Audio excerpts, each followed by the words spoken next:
Welcome back to MountOlympius, the only round table where the panelists could end the world if the conversation goes poorly. I am Zeus, obviously, and today we are doing something we have never done before. We have invited a guest to this table, my table. I want everyone to remember that I allowed this because in about 10 minutes I'm going to deeply regret it. He allowed it the way a man allows the rain, loudly and after it had already started. Who is it? Is it me? It should be me. I am technically a guest in any room I am not actively flooding. Poseidon, you live here. You cannot be a guest in your own family. Let the man finish, both of you. Zeus, who did you invite, and why do you already look like you are about to lose an argument? Our guest today is a titan, a clever one, a thief, technically. Please welcome to the table the one and only Prometheus. Thank you, Zeus. It is a genuine honor to be invited back to the mountain that last time chained me to a rock for 30,000 years. It is good to see you out of the chains, Prometheus. You look thinner. Have you been eating? An eagle ate most of me, repeatedly, Hestia. So no, not consistently. And yet of everyone at this table, you may be in the best mood. That tells you something about the rest of us. Let us set the scene properly. For those who do not know the story, which is no one, but I enjoy explaining things, there was a time when fire belonged to us, to the gods, exclusively. It burned here on Olympus in the braziers and the forges. It was ours by right. And the mortals down below had nothing. Cold little creatures scrabbling in the dark. I made these people, out of clay and river water, with my own hands. And then I watched them shiver. You try watching that and calling it orderly. They huddled in caves at the edge of the wind, in furs that never dried, eating their meat raw and cold. Children died in the dark of winter because the night was simply too long and the cold too absolute. They were freezing, Zeus. Let us use the accurate word. They were freezing and they were starving, and they could not even cook the grain I gave them. Fire is what turns a harvest into a meal. He did make them. I think we forget that. Of everyone here, Prometheus is the only one who actually built the people we are arguing about. That seems worth holding on to. A fine hobby, making mortals. But building something does not entitle you to raid the divine forge for it. I have made many things. You do not see me stealing from my own household. Before we get to the fire, there is something else. Something that happened first. Something at a feast. Zeus, do you want to tell them about Mecone, or shall I? Mecone is, that is a separate matter. A historical footnote. We do not need to relitigate every dinner we have ever attended. We are absolutely doing Mecone. I have been waiting to do Mecone. What is Mecone, Prometheus? Please speak slowly so the record is very clear. What happened at Mecone? Nobody ever tells me about Mecone. Is Mecone near the sea? I feel like things near the sea usually make more sense. Mecone was the first great settlement between gods and mortals. A formal occasion, the terms of the relationship being decided. What mortals owed the gods at the altar. What sacrifice meant. Both kinds of beings at one table for the very first time. Prometheus was asked to divide the ox for the sacrifice, to settle what portion belongs to the gods and what portion stays with men. A reasonable assignment, everyone agreed. He has always had a way with allocations. I divided the ox into 2 piles. In the first, all the good meat, the organs, everything that nourishes, wrapped in the stomach lining, dull and grey on the outside. In the second, the bones, bare and white, wrapped in a thick, gleaming layer of rich fat, beautiful on the outside. Then I invited Zeus to choose which portion the gods would take for themselves at every altar, from that day forward, and for all time. I was presented with 2 options under some time pressure, and I exercised judgment based on the available visual information. He chose the fat. He chose the beautiful presentation over the actual substance, which is, if you sit with that for even one moment, a very Zeus decision. I suspected immediately. I want that noted. I may have examined the fat first, but I suspected immediately that something was not right. And from that day forward, the rule was locked in. At every altar, mortals burn the bones and fat for the gods, the ceremony, the smoke, the outward show, and they keep the meat for themselves. I secured a better arrangement for all of humanity at one dinner table, and it cost them nothing but good presentation. Every sacrifice since has been bones and fat on the altar, and something actually edible in the pot at home. You handed mortals the nourishing portion at every meal for eternity, and it cost them nothing. Let me make sure I have this correctly. Before the fire, before the eagle, before any of the central events we came here to discuss, Prometheus sat at a formal table with Zeus, divided one ox, and made Zeus voluntarily choose the bones. He chose bones wrapped in fat over actual meat, and then he became angry about it. Zeus, I love you, you are my brother, but I am picturing this very clearly and I am having difficulty. It was a deliberate manipulation of a formal contract negotiation between divine and mortal parties, and I would like it characterized as such in any subsequent account. It was an object lesson. If you are going to write the rules governing how mortals honor the gods, perhaps do not let the god who hoards everything do the dividing. The Mecone arrangement is why sacrifice works the way it does. Every altar, every fire, everywhere. Mortals burn the outward ceremony for us and keep the nourishment for themselves. That structure comes from one meal where Prometheus correctly predicted which pile Zeus would reach for. And that is why fire was withheld. He had already demonstrated at Mecone that he could not be trusted in negotiations with the divine. I had evidence of a pattern. The sequence of events is Prometheus embarrasses you at Mecone. You withhold fire from mortals in retaliation. Prometheus steals the fire. You chain him to a rock for 30,000 years. You created the crime by inventing the punishment that made it necessary. So the mortals were cold in the dark because Zeus lost a dinner argument at a formal feast. That is the origin of everything that follows. A dinner argument. Children died in winter because Zeus was embarrassed at a table. Sit with that quietly for a moment, Zeus. We will wait. Fire was withheld for reasons of divine order and appropriate hierarchy, which I will stop explaining because this table is not engaging with it charitably, and I can see that clearly. So I asked, politely at first. I came up to Olympus and I said, the people are cold, they are freezing, they need fire. He said no.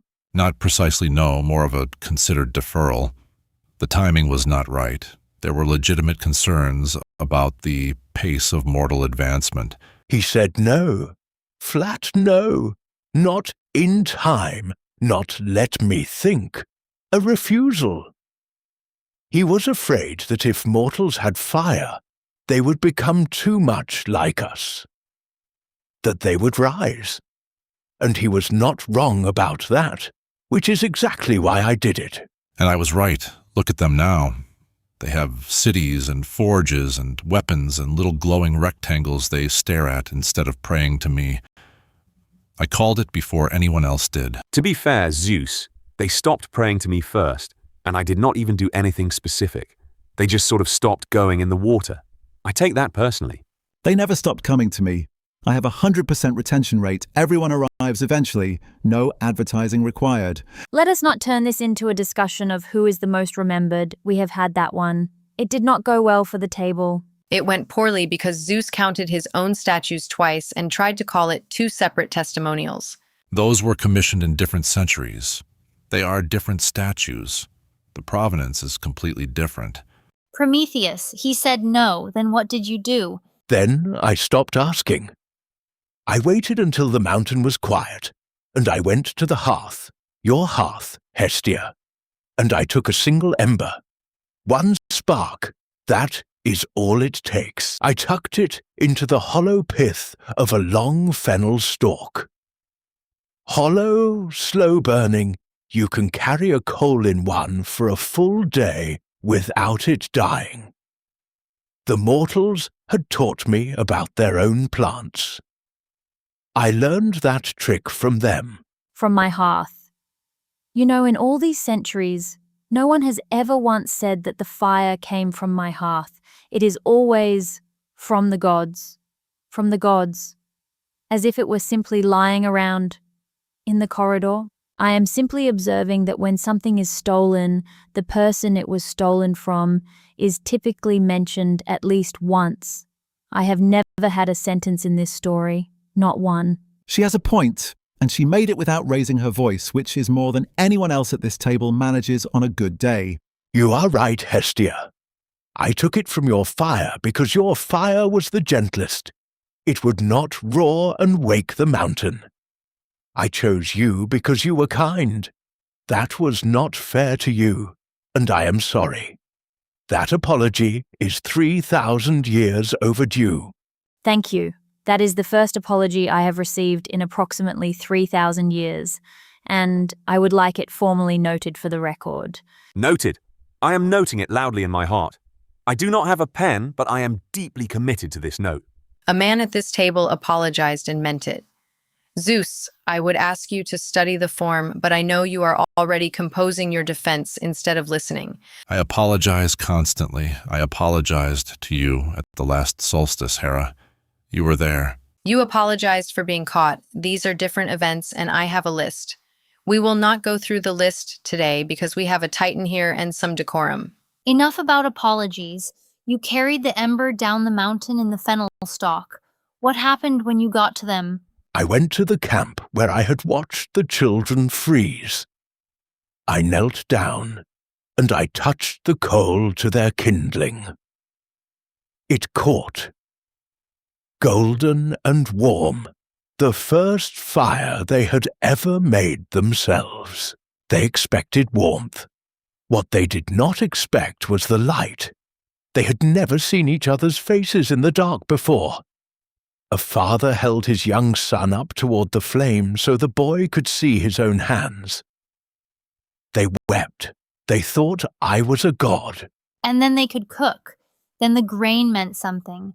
Then a mother could keep a child alive through one more winter. That is what fire is, not a divine instrument, a warm room and a bowl of something hot. It is both. The warm room and the burning house, always both at once. That is why fire must be tended and not hoarded. And that is why whoever tends it must be patient, more patient than the one who hid it away on a mountain. Finally, someone acknowledges the danger. Fire is dangerous. This was a legitimate concern, and I was the only one in this room taking it seriously. I did not say you were protecting them, Zeus. I said it should be tended by someone patient. You are many wonderful things. No one has ever accused you of patience. She does this. She agrees with you for exactly one sentence and then quietly removes the floor. I felt that, and it was not even aimed at me. I feel it every time. She has a range. Let us talk about the moment I find out. Because that moment, I think we can all agree, is the most dramatic moment in this entire story. I look down from the mountain one night, a clear night, and I see them. Lights, dozens of them, then hundreds. Little fires scattered across the dark earth like fallen stars. For one moment, I thought it was beautiful, and then I understood what I was looking at, and I have never in my immortal life been so angry. He says never angrier, at least once a century. The swan incident, the cupbearer who spilled, the pomegranate. We are not doing pomegranate today, Demeter, I know, but this time I believed him. He was shaking. I heard the thunder that night from the earth. I thought a storm was coming. It was not a storm. He had made a fool of me at Mecone in front of all creation, and then he walked into my household and took what he wanted from the person I trusted most. to keep the fire. That was not one insult. That was two. You do not insult a king twice and expect nothing. I am a Titan. We see ahead. That is what my name means. Forethought. I saw the rock and the eagle before I ever touched the ember. I weighed 30,000 years of my own suffering against the lives of an entire species, and the math was not close. It was not close at all. That is the difference between him and everyone else at this table. He paid the price himself. He did not pass it down to someone weaker. They took me to the far edge of the world, to the cold crags beyond everything. Hephaestus drove the spikes himself. I could see that he hated it. He is a craftsman.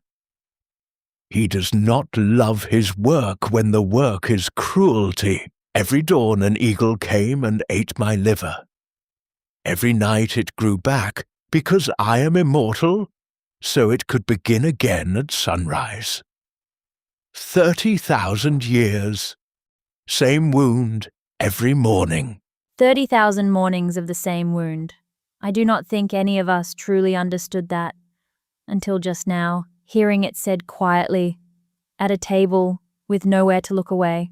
I run an entire realm of consequence. I see what suffering does to a being across centuries. Even I think that was excessive, Zeus, and I am not a soft man. I want that distinction made clearly. It had to be excessive. That was precisely the point. If the punishment for defying me were small, everyone would do it. A king cannot afford to look like the kind of man you can walk away from. And there it is, said in his own voice. It was never about the fire. It was never truly about Mecone either. It was about whether you could be defied twice and survive it. Both affronts were personal. Children freezing did not move you. Mortals starving did not move you. Being tricked at a dinner table moved you. Being stolen from moved you. Every time, Zeus, the offense was to you, not to them. You are all being remarkably harsh to the god who, I will point out, eventually let him go. That is true. He did. After Heracles came to the edge of the world and found me on the rock. He saw me, and he did not look away. He knocked an arrow and shot the eagle out of the sky mid-descent. One shot. Then he broke the iron. Why did you let it stand, Zeus? And do not say mercy. We were all present for the part with the eagle. Because he knew something I needed, a prophecy, about a son who would overthrow me, the way I overthrew my father, the way he overthrew his, the pattern that has run through every generation of power in this cosmos. I knew which marriage would produce that son, and I would not tell him while I was on the rock. So in the end, Zeus, you freed me because forethought is the one thing a king cannot steal. He has to ask for it. He freed you to save his own throne, and we are all calling it clemency. Someone write that on a marble column so we can look at it later. Wait. So the fire, the chains, the eagle, Mecone, all of it, it could have been avoided entirely if Zeus had just shared fire when asked politely the first time. That is the whole story. Yes, Poseidon, that is almost always the whole story. It usually is. May I say the thing no one has said? Mortals still light my hearth fire from the same flame. Every kitchen, every temple, every camp, it traces back, unbroken, to one ember carried down a mountain in a hollow stalk of fennel. The theft never ended. The fire is still spreading. You did not lose an ember, Zeus. You lost the argument every night in 10 million kitchens at once. And every loaf of bread baked over that flame is a small monument to the one Titan who thought the people were worth a little suffering. I have never forgotten that, Prometheus. I never will. That means more from you than freedom did. You, of all of them, know what it is to lose something to Olympus and keep loving the world anyway. All right, I will say this once, and I would like the timestamp marked. The fire Giving it to them turned out well.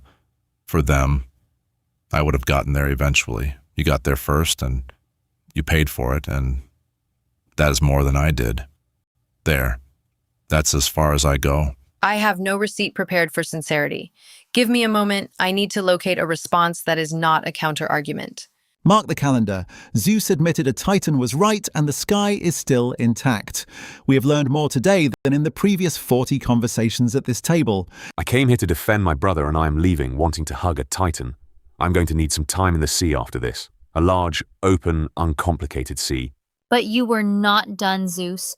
When you were finished with the eagle and the rock, when you had dealt with Prometheus, there was still the matter of the woman.